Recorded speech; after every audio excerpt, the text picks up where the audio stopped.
Na verdade, isso é uma continuação da conversa do professor Manuel ontem, que vocês devem ter assistido, né? E o professor Manuel, ele começou a falar sobre conhecimento. Isso que eu vou conversar com vocês hoje, talvez vocês já tenham tido essa discussão na disciplina de teorias e métodos, né? Nosso aqui, que normalmente é professor Alexandre, com o professor Péricles, professor Joey também dá essa disciplina.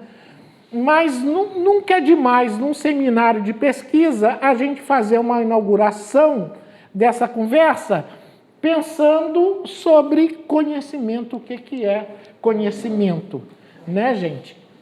Então, veja, conhecimento é uma capacidade, é uma necessidade inerente ao ser humano, né? Que ela supõe 3 elementos: o sujeito, o objeto e a imagem da realidade. Isso tudo é para ajudar vocês a pensarem na dissertação de vocês, né? E através de várias fontes. Quais são as fontes que nos trazem conhecimento, né? Não estou falando aqui só do conhecimento científico, não. Estou falando de todos os conhecimentos, que é a sensação, a percepção, a imaginação, a memória, a linguagem, o raciocínio e até a intuição, né? A gente vai pensar que a intuição também, principalmente na pesquisa, ela é muito importante, porque geralmente a gente começa uma pesquisa a partir de processos intuitivos mesmo, né? Tais como eu tenho impressão que tal coisa vai dar tal coisa, né? E isso está aonde também? Na nossa sensação, na nossa percepção e também na nossa imaginação. Só que nós vamos ver mais adiante que a gente vai precisar cientificizar isso, né? Essas nossas percepções, imaginações, essas nossas sensibilidades, essas nossas intuições para um projeto de pesquisa execuível, né? Então a gente tem que estar atento para isso daí. E a questão da linguagem, ela é muito importante. O que é essa linguagem? É a nossa capacidade de comunicação e de entendimento. Tanto que a gente costuma falar, principalmente nas ciências cognitivas, talvez agora vocês vão começar a pensar uma coisa, que quanto maior é o nosso vocabulário, maior é a nossa capacidade de compreensão de mundo. Já pararam para pensar nisso? Quanto mais vocabulário a gente tem, mais a gente entende o mundo. Um dia desse eu estava vendo uma pesquisa que saiu que os ingleses, para a cor azul, eles têm na língua inglesa apenas 3 modelos de cor azul. Nós temos vários, então a gente percebeu o azul. Para nós, da língua portuguesa, a gente consegue perceber as nuances do azul muito mais do que os ingleses, porque a gente tem azul claro, azul escuro, azul esverdeado, azul água, azul petróleo, né? E eles, para a cor azul, só têm 3 nomes para dar. Então, talvez eles não consigam perceber essas nuances. Um dia a gente estava até brincando o tal do branco, né? Por causa disso, estava eu e minha mulher, a gente discutindo o branco, né? O que é branco? Tem branco cinza, tem branco gelo, tem branco lótus, tem branco hospital, tem branco branco, né? Então, quanto maior a nossa capacidade de compreensão da linguagem, maior é a nossa percepção para quê? Fazer pesquisa. Vou ser muito rápido. Então, como que a gente adquire conhecimento? Primeiro, a partir da intuição. Eu acho que, né? Depois vem a aquisição, que é a gente começar a pesquisar, ler, procurar. Deixa eu vir para cá, que eu esqueci que estou gravando. Alô? Né? Vem a experimentação e vem a racionalização. Mas quais são os tipos de conhecimento? Senso comum, artístico, filosófico, teológico e científico. Isso é bacana porque ontem, né, naquela situação que a gente estava, né, Joey Calvani, um cara perguntou, e o que é a ciência da religião? Né? E aonde que a ciência da religião ela estaria aqui? Em qual desses conhecimentos? Né?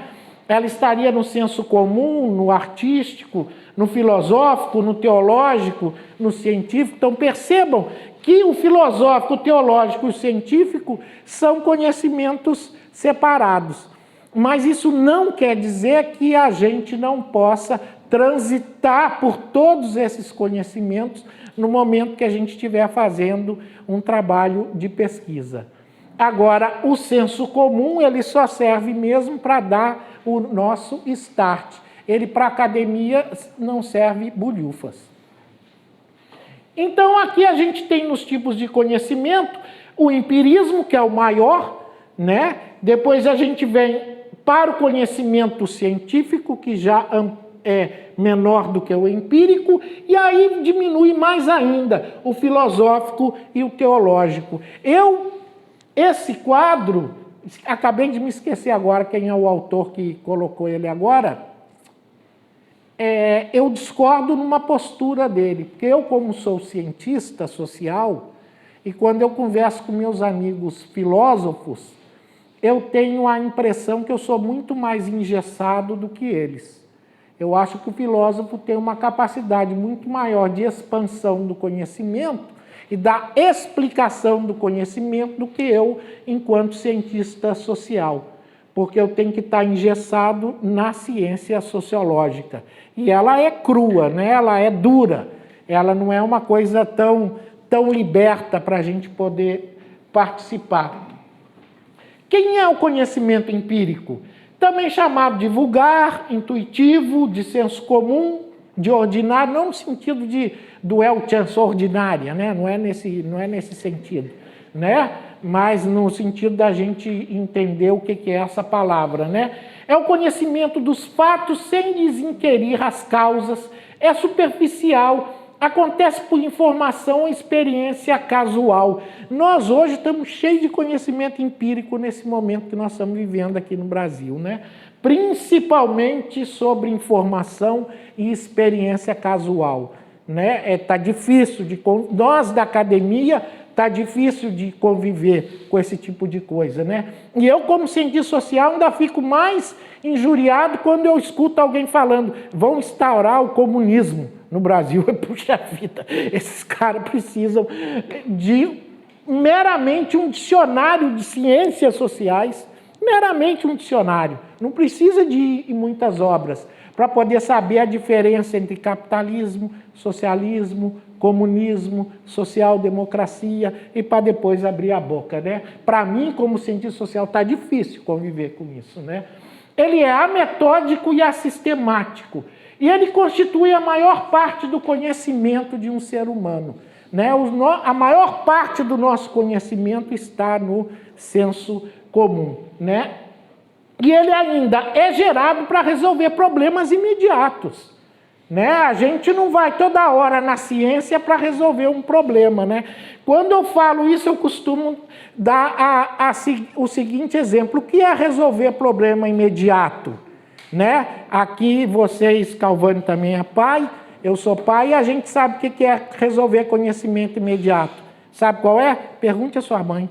Né? Se a filha chega e fala: pai, posso fazer isso? Ah, não sei, pergunta à sua mãe. Então, né, rapidinho, a gente manda resolver esse conhecimento imediato, né? E aqui é o exemplo, que também eu cito outro exemplo, que às vezes os outros falam assim. Ontem, na palestra, o professor Manuel falando dos índios lá da Amazônia, eu convivi uma certa época com uma tribo indígena. E aí uma das conversas era: por que o índio começou a usar roupa? Aí fala: embranquecer o índio. Ele: não, porque o índio não é burro. O índio ia para o mato e voltava todo cortado de mato. E aí ele via o branco quando tirava a calça e ele não tinha corte nas pernas. Então o que ele resolveu fazer? Usar calça, né? Então, é uma questão também de resolver um problema imediato, né? E ele é resolvido de forma instantânea e instintiva. E o sujeito é um espectador passivo e o conhecimento é vivencial. Estou andando rápido porque a gente tem professor Fábio e a gente se atrasou bastante aqui, né? Tem um caráter utilitarista, tem objetividade limitada e uma incapacidade de submeter a uma crítica sistemática e imparcial. Hoje nós estamos vivendo essa vida, né, da incapacidade de submeter uma crítica, né? Por isso que às vezes é difícil da gente conversar com certas pessoas, porque eles não têm a capacidade de entendimento de uma crítica a partir da construção de um conhecimento. Ou seja, é porque existe porque existe, não porque tem uma causa, porque tenha uma realidade. Né? A linguagem é vaga, conduz a uma dificuldade de controle e avaliação experimental, e o que implica na impossibilidade de diálogo crítico. Né? Isso daqui é muito para a gente entender os dias de hoje. Difícil de reconhecer os limites, útil e eficaz quando estamos falando de rotina, né? Mas torna-se impreciso, incoerente e muitas vezes impossível. E aí começamos a entrar onde nós temos que entrar, que é a partir da percepção, da intuição também, né? Que é uma função da mente que age sem estar fundamentada por formação técnica. Ela forma de obter conhecimento sem o necessário uso da razão. Se não me engano, eu estou com um Bakhtin na cabeça, mas não é ele, hoje eu estou esquecendo os nomes, né? Que fala que a intuição, ela existe por causa da quantidade de conhecimentos que você tem na mente. Você intui a partir dos seus conhecimentos, mas não necessariamente você cria condições de pensamento capaz do entendimento de imaginar que você está pensando logicamente. Né? A intuição, ela vem da reverberação da quantidade de conhecimentos que você tem na mente. Quando eu lembrar o nome do autor, já falo para vocês. E o empirismo vem da experiência. O racionalismo, a razão é a única fonte de conhecimento, né? Os sentidos nos enganam.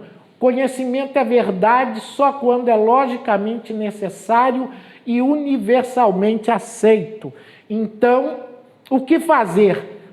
Nós, enquanto cientistas, temos que começar a pensar em usar a intuição, o empirismo e o racionalismo, né? E a quantidade de conhecimento depende da forma de aquisição, ou seja, do método.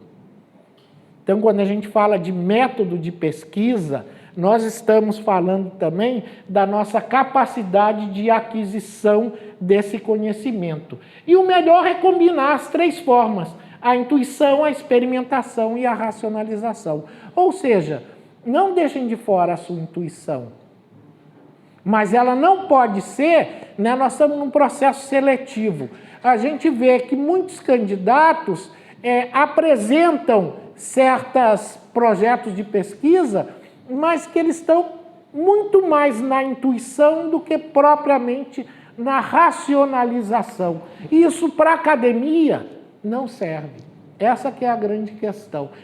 Ele serve para dar o start, para dar o pontapé inicial. Mas para vocês escreverem um projeto de dissertação, não serve. Estou sendo rápido, vou passar mais rápido aqui. Então, como que a gente consegue produzir conhecimento científico? A gente precisa de como eu sou da informática e da educação também, eu posso trazer isso. Algumas sub-áreas da computação aceitam artigos da seguinte forma: eu fiz algo super interessante e ei-lo aqui. Então, porque a gente constrói software. É muito diferente da ciência que a gente está aqui. A gente não está numa construção em que o outro vai enxergar totalmente aquilo que a gente fez, né? E também artigos da forma, eu fiz algo melhor do que outros já fizeram e rodei esses testes padrão para demonstrá-los.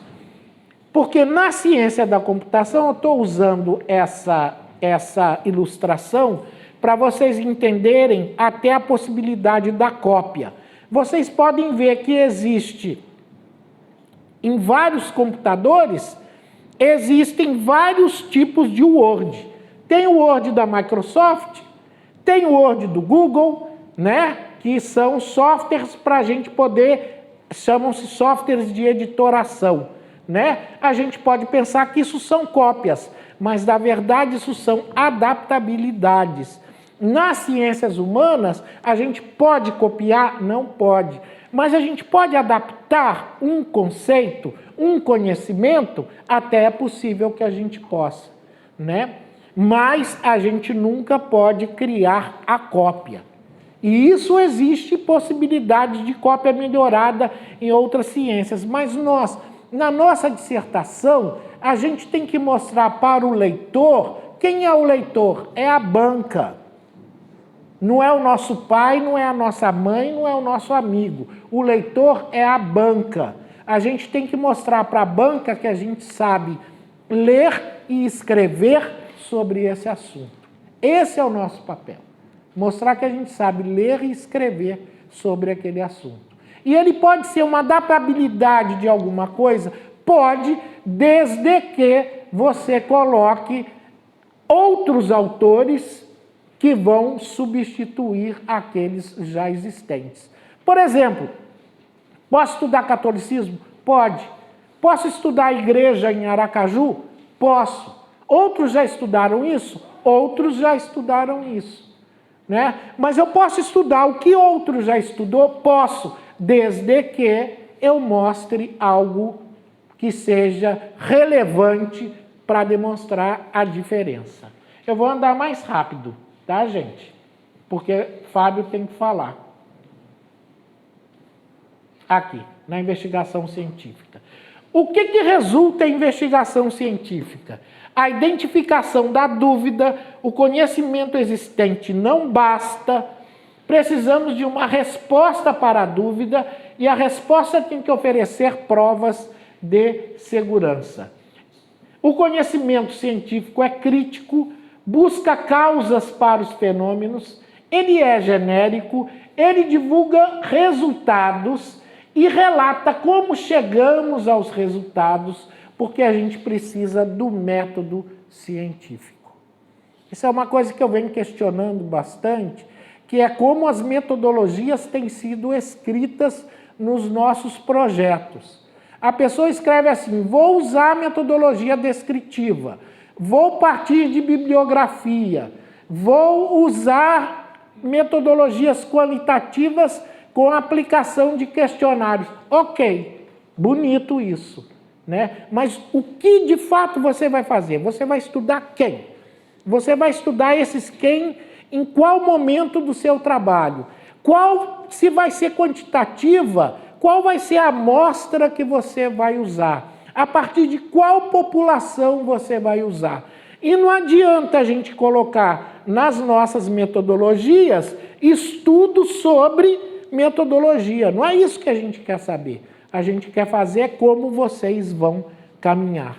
Então eu vou parar por aqui. Só queria dar esse preâmbulo, essa preparação para vocês poderem responder esse pequeno questionário que foi passado aí para os orientadores, para que a gente possa pensar melhor no nosso objeto de pesquisa, né? E entender que aqui é a casa da ciência, não é a casa para a gente protocolar conhecimentos empíricos. Eu posso usar conhecimento filosófico? Posso. Posso usar conhecimento teológico na minha dissertação? Posso. Mas a minha caminhada é científica, o meu método é científico. Portanto, a minha resposta tem que ser científica. Por isso que nós chamamos ciências da religião. Então, professor Fábio, Muito obrigado, pessoal. Era só uma preparação e é isso.